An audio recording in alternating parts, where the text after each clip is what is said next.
So let's start this new panel, totally different subject, investment again. Thank you very much all my panelists for being here. Only last month, Nigeria welcomed a new unicorn, Money Point. Congratulations to Nigeria again. With an incredible series of $110 million raised. And in the middle of a funding winter that's nearly indecent, but it still proves that success stories are still possible on the continent. So, je vais passer en français, ce sera un panel un petit peu bilingue, mais la question que je vais poser vraiment aujourd'hui à nos panélistes, c'est dans ce contexte adverse, avec beaucoup de dévaluations, on a pu voir au Nigeria, avec beaucoup de cycles économiques qui sont à la baisse, est-ce que finalement le cycle 2023-2024 sera une exception et on va continuer à avoir une énorme croissance du VC africain, ou est-ce que finalement c'est la nouvelle tendance et il va falloir faire avec. Donc nous avons nos success stories à la fois côté investisseurs et côté start-up pour en parler. Et je commence tout de suite avec vous, Cynthia. Donc vous êtes vous-même une success stories. Il y a un an à peine, Savio levé son deuxième fonds avec 12 millions d'euros en portefeuille. J'aimerais savoir pour ce deuxième fonds, est-ce que finalement votre doctrine reste la même? Quelles sont vos priorités et peut-être qu'est-ce que vous allez faire différemment? Bonjour tout le monde et merci pour cette première question.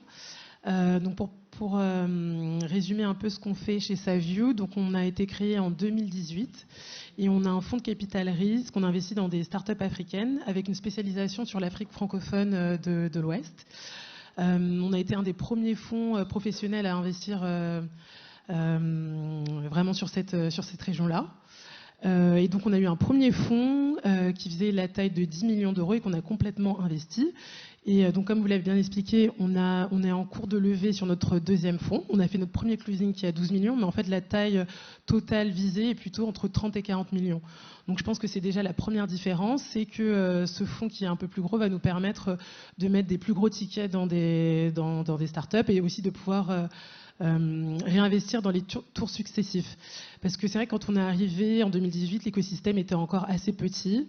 Et aujourd'hui, on a vu des boîtes qui étaient au stade seed et qui sont parvenues à aller jusqu'en série A. Et nous, on veut les accompagner jusqu'à ce stade-là et donc pouvoir mettre des tickets plus importants dans les boîtes. Voilà, je dirais que ça, c'est la première différence. Ensuite, je dirais qu'en termes de scope géographique, avant, on était vraiment concentré sur l'Afrique francophone de l'Ouest. Et en fait, on a un peu élargi, ce qui veut dire que maintenant, on considère également l'Afrique centrale. On a fait notre premier investissement au Cameroun. Et on regarde aussi l'Afrique du Nord. Et en fait, on voit qu'il y a des synergies entre ces pays. Donc on voit des boîtes qui sont au Cameroun, par exemple, qui veulent se développer en Côte d'Ivoire et inversement. Et on voit aussi des boîtes qui sont marocaines et qui veulent aller en Afrique francophone de l'Ouest et on peut les aider là-dessus. Donc ça, c'est quelque chose qui est aussi différent par rapport à notre premier fonds. Et après, je dirais que ça nous permet aussi d'avoir ce plus gros fonds, d'avoir une plus grande équipe et d'avoir plus de gens sur le terrain. Donc aujourd'hui, on est entre Paris, Abidjan et Dakar et on va continuer à... Enfin, la taille de l'équipe sera entre 5 et 10 personnes contre 2 sur le premier fonds. Et sinon, on garde le même ADN. Donc, on investit du seed à la série A, des tickets autour de 500 000 euros. Donc, c'est déjà le double des tickets qu'on mettait sur le premier fonds. Et on accompagne les boîtes, c'est-à-dire qu'en plus de l'investissement financier, on leur apporte un accompagnement stratégique. Donc, ça va être sur du recrutement de C-level, l'expansion, la structuration aussi de la gouvernance. Et ça, c'est quelque chose qu'on va garder sur le fonds 2 et qui est important, je pense. Félicitations pour cette belle croissance. Turning to you, Jesper, you are very hyperactive and successful business angel. How do you select your portfolio companies, and how do you see your role in helping them in the growth?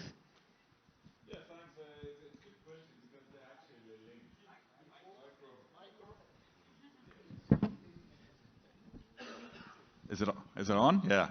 Thanks. No, thanks. Very good question because it's actually linked. I work as a business angel, but I also run a small fund.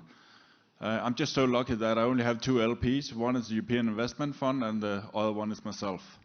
And I have 100% management rights, so it means I don't have to ask anyone about my investment decisions. So, but one of my criteria are that I have to see myself helping this startup. So I don't want to invest in a startup I can only bring money to the table. I want to bring something else. And that can be a lot of things. It can be strategy advice, it can be connections, etc. And typically it differs over a startup's lifetime. But I'm really sector agnostic. I invest very early stage, typically pre-seed. And that's really because I want to go in and have a stake where I can justify spending my time as well. It's something that some business angels forget. It's actually put value on the time. You can then discuss how much value is there in the time, but that's a different discussion. But when you work as an investor, it's really about building pipeline. It's a bit about sales. You want to be connected to the best startup, so you actually have something to choose between. So it's really look at a funnel. How do you get access to the best? And you do that via network and about reputation. You treat the investments you are in, the founders well. They spread the rumors. You connect with VC funds, etc. They get cases that are too early for them. They bring it on. But investing very early stage, it's a lot about the team. You know, there's a lot of pitches, industries, numbers, but by the end of the day, most startups, they're gonna pivot 1, 2, 3 times. So to me, it's very much about the team. And then of course I need to believe in the industry, I need to believe in what they're doing, but I don't really care that much about initial numbers. It's a lot about the team. The team, okay. I hope the startups in the room, you're listening to the tips. Thank you very much, Jesper. Turning to Chiamaka, so traditional banks have long been lagging behind in terms of financing startups. And now with Union Bank, you stand at the forefront with the Startup Next initiative. Could you maybe tell us more about it and how do you do a thing with startups? Thank you. Good evening, everybody. Union Bank, I work with Union Bank of Nigeria. Union Bank is the second oldest bank in the country. We were founded in 1917, and in 2017, when we turned 100 years, the bank decided to go on a transformation journey, and the focus of this was to basically transform how we were doing business with technology and innovation. We realized that technology and innovation was becoming a big part of economic growth, and we wanted to be a big player in that sector. We wanted to also create a name for ourselves, so we went on a 5-year transformation journey, and one of the outcomes of that was establishing an innovation hub in 2022 called SpaceNXT.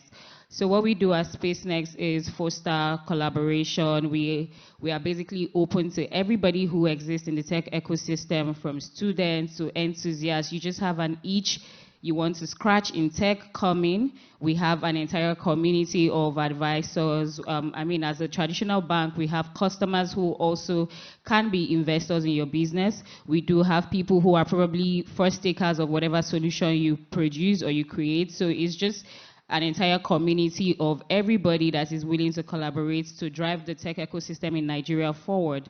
So, and another way we are also doing this is, even though we don't directly invest in equity, we sponsor a lot of co-created events. We sponsor a number of hackathons. Some of the winners of sponsored events include Pharmaron. It's a health tech company in Lagos. We also have edutech companies, Utiva and Co. And all these companies are still in existence. They're doing big things. They've gone on to get so much more funding, and we literally are just open to anybody who wants to. You just want to be interested. You want to, even if you've not started anything, you can come in, talk to the people we have in the space. We do everything from business advisory, legal advisory. We'll also tell you how to manage your money, how to invest your money, and all of that. So yes, that's what we do. Thank you. Thank you very much. On parle de success stories ici. Malik, je me tourne vers vous. Vous en êtes vraiment une. En 2024, vous avez levé plus de 4 millions d'euros. Félicitations pour ça. Et pour toutes les startups qui sont dans la salle, est-ce que vous pourriez peut-être nous dire quelles sont les étapes pour en arriver là? Et peut-être qu'est-ce que finalement cette levée vous permet de faire aujourd'hui que vous n'auriez pas pu faire sans? Super. Pardon, merci pour la question. J'ai un peu la voix cassée. Vous m'excuserez pour ça. Avant de répondre à la question, je voudrais vous dire à quel point je suis content de revenir ici, à Emerging Valley. Je fais partie des chanceux qui ont fait la première session en 2017 et de ces personnes avec qui Samir a voyagé en Afrique pour écrire son premier livre. Je voulais témoigner de ça. On était là au début et on est encore là pour soutenir cette... Merci beaucoup Malik, vous pouvez applaudir.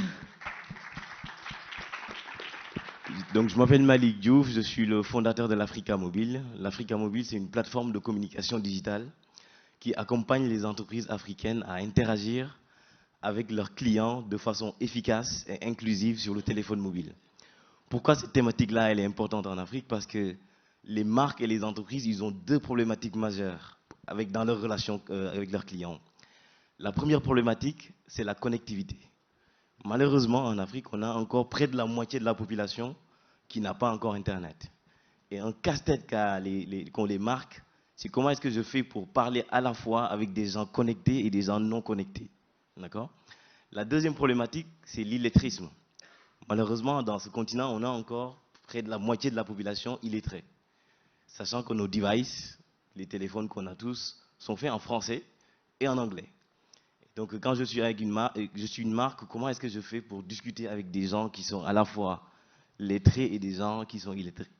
Pour répondre à cette problématique, nous avons mis en place une plateforme multicanale qui permet de discuter avec les gens lettrés sur du lettré et ceux qui sont illettrés avec les langues locales grâce à une IA qu'on a mis derrière, avec le Wolof au Sénégal, le Bambara au Mali, le Djoula en Côte d'Ivoire, le Lingala au Congo, le Swahili en Afrique de l'Est. Pour vous donner un ordre d'idée de ce que ça représente, chez nous, c'est près de 100 millions de transactions, d'interactions par an sur la plateforme dans une quinzaine de pays. Aujourd'hui, on est une quarantaine de collaborateurs. On accompagne près de 300 marques en Afrique. Après avoir levé des fonds 500 000 € il y a 4 ans, en 2020, on vient de clôturer, pas 4, mais 7 millions de dollars. Donc on fait l'annonce ici. Donc vous avez l'exclusivité de cette information-là. Pourquoi ces 7 millions? Pour continuer à grandir dans le marché francophone, où il y a une vraie opportunité pour nous. Il n'y a pas d'acteurs vraiment en face sur ces marchés-là. On va investir dans l'expansion, notamment en Afrique centrale, mais également continuer à travailler, digitaliser cette langue africaine. Il y en a près de 2000, hein, on ne se rend pas compte, pour permettre justement à ces Africains d'être inclusifs justement dans la communication. Comment on fait pour arriver à ce niveau-là? Je vais vous décevoir dans la première partie de la réponse. Parce qu'en réalité, qu'est-ce que c'est qu'entreprendre? Finalement, c'est quoi? C'est adresser un problème, hein, un problème réel. C'est la première étape. Commencer par, les Anglais appellent ça le pain point. S'adresser à une problématique qui est dure pour la cible. Deuxième étape, apporter une solution qui est réelle. Hein? Si tu as le problème, tu l'as identifié et que la solution n'est pas adaptée, finalement on passe à côté. D'ailleurs, ces anglo-saxons, ils ont un terme pour ça. Ils appellent ça le market fit. C'est quand la solution rencontre la problématique. La troisième étape, c'est de croître là-dessus. C'est-à-dire qu'à partir du moment où j'ai identifié le problème, apporté la solution, il faut que j'essaie de régler ce problème-là pour le maximum de personnes possible. Mais il y a une nouveauté depuis quelques années dans le monde des VC. Les investisseurs là qui sont assis ne me laisseront pas mentir. Cette croissance-là, elle a changé. Maintenant, on rajoute un mot derrière, une croissance saine. Qu'est-ce que ça veut dire? Ça veut dire simplement, avant, on regardait simplement votre capacité à aller chercher le marché. Maintenant, on va regarder votre marge et on va regarder votre cash. Si votre modèle économique et vos unités économiques ne sont pas solides, en général, de plus en plus, on a des difficultés à prendre l'argent des investisseurs. Je m'en arrête là pour le moment. Merci beaucoup Malik pour ce cours d'entrepreneuriat. J'espère que vous avez pris des notes. Je vais me tourner vers vous, Audra. So IBAN is a network of business angels, and you're supporting key players around Europe. What are your key missions today? Could you maybe detail this for us? And how, in the end, do you contribute to successful startups? Yes, hello, Audra. I'm a board member of European Business Angel Network with Corinvest that's based in Jyväskylä, Finland. And basically, European Business Angels as being an umbrella, as a network of network, it brings all the angel networks together to facilitate connections between investors and investors, but then also investors and startups. And actually, EBAN has been a great platform as a base that also helps support the middle, that we had helped launch the Middle East Business Angel Network, also the African Business Angel Network and the Latin American Business Angel Network. So we were sharing best practices and supporting these other networks in the different continents.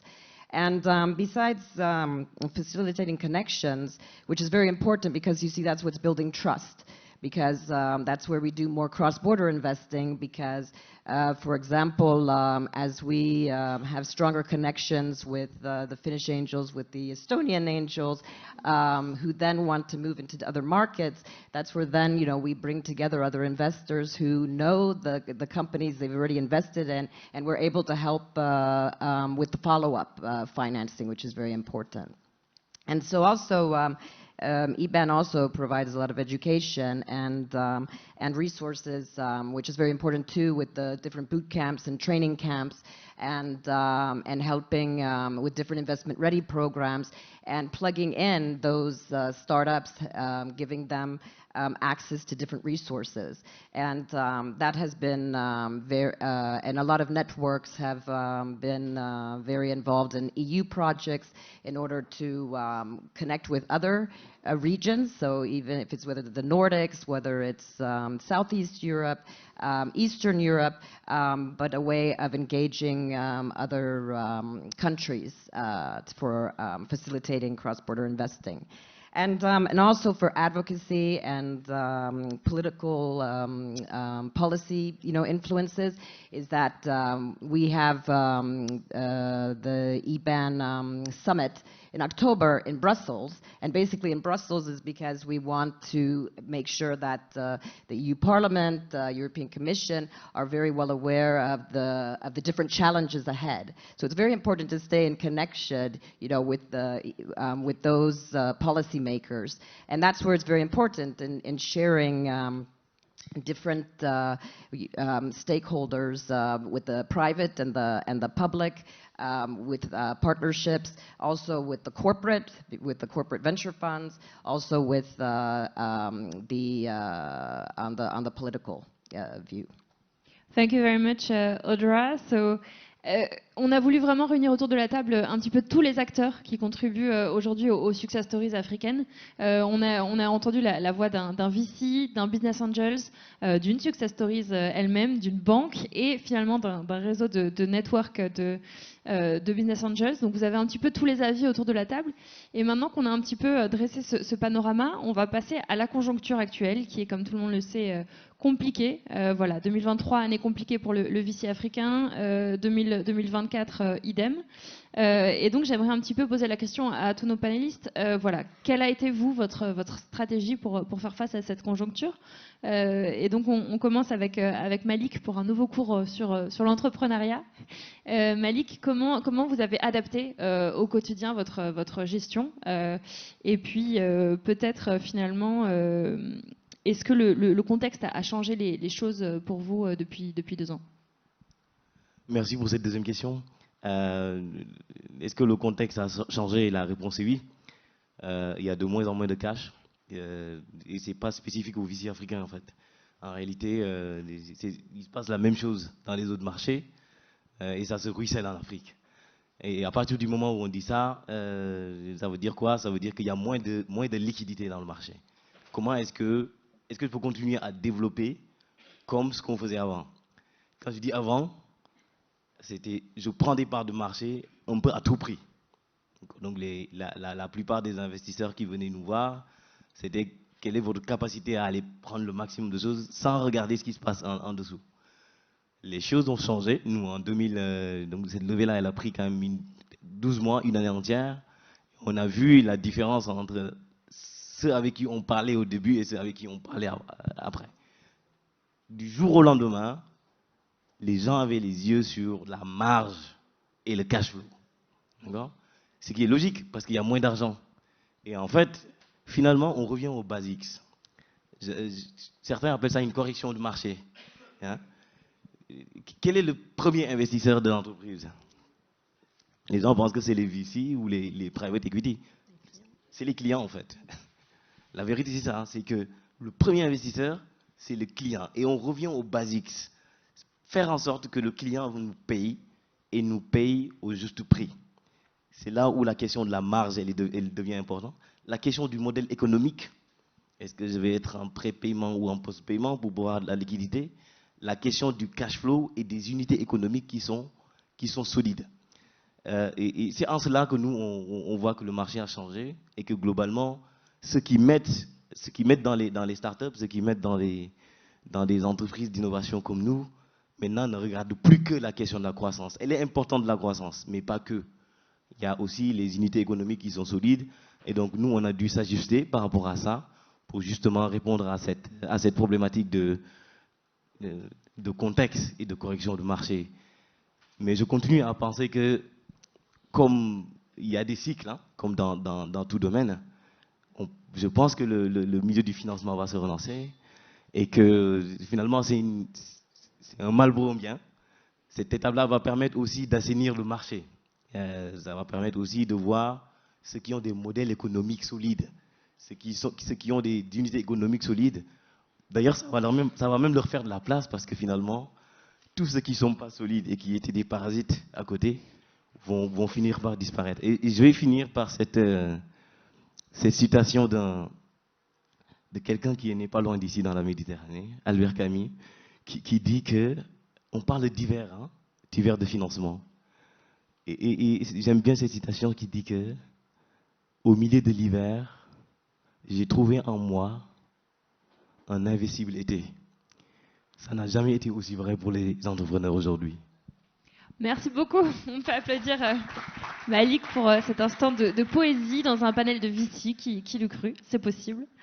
Je vais passer justement au point de vue VC, donc avec Cynthia. Pendant cette crise, vous avez réussi à lever votre second fonds. Donc bravo pour ça. Est-ce que vous avez dû finalement ajuster vos projections? Vous avez déjà annoncé un investissement avec UserGuest cette année. Et quels sont vos conseils pour ceux qui espèrent lever quand même en 2025? Alors je pense que Malik a très bien décrit la situation et le changement de paradigme qu'il y a eu donc dans l'industrie. Et c'est vrai qu'on avait déjà nos boîtes de portefeuille du fonds 1 qu'on a aussi dû aider à passer ce moment un peu compliqué, qu'il l'est toujours un petit peu. Et je dirais que le premier point, c'est ce que Malik disait sur le fait que pendant une certaine période, on a privilégié la croissance à tout prix par rapport à la rentabilité et que aujourd'hui, les investisseurs vont vraiment rechercher des boîtes avec des fondations solides. Mais après, je dirais que nous, c'est toujours ce qu'on a privilégié dans notre portefeuille parce qu'on a commencé à investir en Afrique francophone de l'Ouest où l'investissement était de toute façon plus réduit comparé à l'Afrique anglophone. Comparé au Big Four, donc le Nigeria, l'Afrique du Sud, le Kenya, l'Égypte. Donc nous, sachant que les capitaux disponibles étaient de toute façon plus faibles, nous on encourageait plutôt nos boîtes de portefeuille justement à aller chercher de l'argent chez les clients et avoir des bases solides, c'est-à-dire des bons unités économiques. Donc ça veut dire être capable d'acquérir des clients, de les retenir et de les monétiser. Et que tout ça fasse sens, quoi. Donc avoir des marges optimisées, un bon taux de rétention. Donc voilà. Et après, je dirais un autre conseil que j'ai, c'est que donc la durée pour lever a vraiment augmenté, la due diligence aussi des investisseurs. Donc c'est vrai qu'il faut s'y prendre un peu plus à l'avance, parce que ça peut prendre 6 à 12 mois. Donc ça veut dire commencer à nouer des relations avec les investisseurs assez tôt, même quand ça ne correspond pas forcément à la thèse de l'investisseur, dans le sens où, en termes de stade d'investissement, dans le sens où les investisseurs de toute façon aiment bien nouer des relations en amont, voir aussi comment les équipes évoluent, comment elles sont capables de s'adapter, de pivoter, enfin ce genre de choses. Donc c'est bien de commencer en amont et de partager les progrès aux investisseurs. Et je dirais aussi d'avoir un runway qui est suffisant pour ne pas négocier avec les investisseurs avec le pistolet sous la tempe, quoi. Donc être capable d'être dans une bonne position pour négocier avec les investisseurs. Donc voilà les quelques conseils que je pourrais donner dans cet environnement. Merci. Et sinon, dernier point, c'est que il y a quand même des fonds qui, comme nous, ont levé, et donc ces fonds doivent déployer. Et donc les boîtes qui ont des bases solides continueront à réussir à lever auprès des investisseurs. Donc, voilà. Merci beaucoup Cynthia, je sais que vous avez un train à prendre, donc s'il faut y aller, n'hésitez pas à nous quitter en route.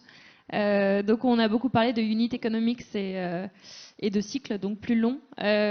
Pour aller vers Audra, to you again, you have a first-hand vision of European investors. What would you say was the major challenges maybe that they faced in the last 2 years, and how did you support them in this way? I would say first, market volatility, because there's a lot of unpredictability in the global markets, that have made it difficult for investors to assess risks accurately. Also, decreased valuations. There's been many startups facing, reduced valuations, and that's made it harder for them to secure the funding. So this is important for companies to rethink, their business models and their value propositions in order to align, with the current market realities. Also, investor sentiment. Most investors are being more cautious, so it's resulting in longer due diligence, and so startups need to show a lot more, growth potential, the scalability potential, and really show, where that resilience and adaptability is. So basically, some of the best practices that have emerged, from these challenges is being more agile and also innovating in their offerings, in their operational models. And also is the building the relationships, because that's where it becomes very important, is the trust, is to work within those platforms. Because almost, for example, I was speaking with Malik, recently, and I had been in Senegal in 2016 when I was with the U.S. State Department and working with different stakeholders in order to promote business angels and investment readiness. And it showed how long it's come, where I was speaking at Joko Labs, where Malik also had been within those networks, but showing his resilience, because he went from not understanding exactly about what it really meant to be investor ready. So it was about how come we're not getting financing, well, it's not just the vision, we need traction. And then Malik, having used the different resources out there, which are the grants, the different funding from, for example, there's even Catalytic Africa that's helping match-make funds in Africa. But that's where, very similar to Europe, is that as I'm on the EIC jury and an EIC mentor for the hydrogen clean fuels and the sustainable smart cities for AI and for sustainable mobility, is that the European Commission has the European Innovation Council that that has raised funds to help retain the innovation and to not have a brain drain, because many have been going to the UK and the US, and that's where it's also in Africa very important that there's not a brain drain in Africa, and this is where it's important to bring all those resources together. But because of the EIC being able to give some of that funding and also be also linking with also the corporate and taking advantage of those, there is a lot of access to finance. And this is where Malik was going up the the funding landscape and actually taking advantage of all of those fundings. And and actually in the audience, one Algerian young woman that I had been coaching at one time before COVID, you know, just had the vision and just met with her and saw that she actually took that idea to reality and is now selling the product and going further. Great, congratulations. Thank you very much for sharing this story. To turn to Chiamaka, Nigeria has been strongly affected by the crisis in 2023-24, the same. As a major stakeholder in this ecosystem, how did you manage this, and how did you keep supporting the startups? Okay, I think a big way that we've managed to still stay relevant in the market is by closely monitoring what the market trends are saying and also adjusting our portfolio to fit the bill, right? So we do this by looking into sectors that are probably props for growth, especially agriculture. There is a global food recession happening, so it encourages us to want to invest more in agriculture. We introduced an agriculture loan scheme sometime last year, which has been doing so well. We also focused heavily on SMEs this year. We recently obtained an IFC funding for $30 million, which basically helps us to support the SMEs in Nigeria that have been the most impacted with the market's realities. So our major focus is what it is. There's a global recession happening. How do we adapt to make sure that our customers who still exist need to do business and they need to make money, and we just keep revolving our portfolio. If we decide to go into technology, we are looking at which parts of the technology is actually being prop for growth. We focus on health tech because, again, people would get sick, people would need drugs, people would need technology. Nigeria is the very we're still getting there in terms of technology. So there are places where you are not going to get easy access to drugs, and we have companies in our portfolio that are solving that need. There are companies who take the drugs from you that don't have it and go into the hinterlands and supply them with whatever they might need, doctors, medications, and all of that. So we are just basically revolving our portfolio. We make sure that we prop our SMEs. We are always trying our best to make sure that even with SME clinics, they may not know how to go about making money. They may not know who to talk to. They may not know how to grow the business. We bring them in for sessions. We put them in rooms with people that can also scale them. If you need help doing your registrations, whatever that might be, because a lot of the times the people who exist in the SME spaces are a lot larger than the corporates that we have. So you know that most times they are not enlightened.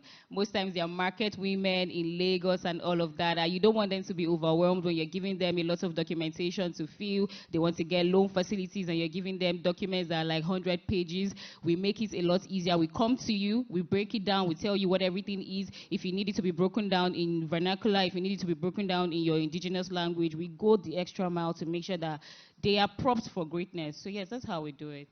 Many thanks, Chiamaka. You can applaud her. Thanks a lot. And the concluding word goes to you, Jesper. So seed and pre-seed startups have been strongly affected by this crisis. How has your portfolio strategy evolved, and how do you manage to help them in this regard? I think there are two parts in it. I probably don't share the view that 23-24 is that bad. I think it's bad setting the benchmark. I think 21-22 are the outliers. I think we won't get back to 21-22. So if you build a business, you set a funding strategy for those times, you'll just be disappointed. I think looking at the last 10 years in Africa, and internationally, there are bumps. There are just some bumps on the way. The first bump that I experienced was really when Greta Thunberg, she skipped school. Because what happened was a lot of the European money that was supposed to go into African startups suddenly turned into climate startups. And that is the first kind of funding crisis that we experienced. So we kind of prepared. I learned to be much more brutal. Don't do follow-up funding for startups. That's a bit shaky because better kill them. That's really the difference between Americans and Europeans. Americans are so much better at cutting their losses, and we're learning that in Europe and Africa now. So specifically, I've done two things. One thing is to be more brutal, don't do follow-up if you don't really believe in it. And secondly, reserve much more for follow-on funding in the current startups that actually got good traction, but where you can't necessarily convince external investors. Okay, so go big on winning and success stories. Thank you very much for this concluding word. It was all the time we had for. You can really applaud our panelists.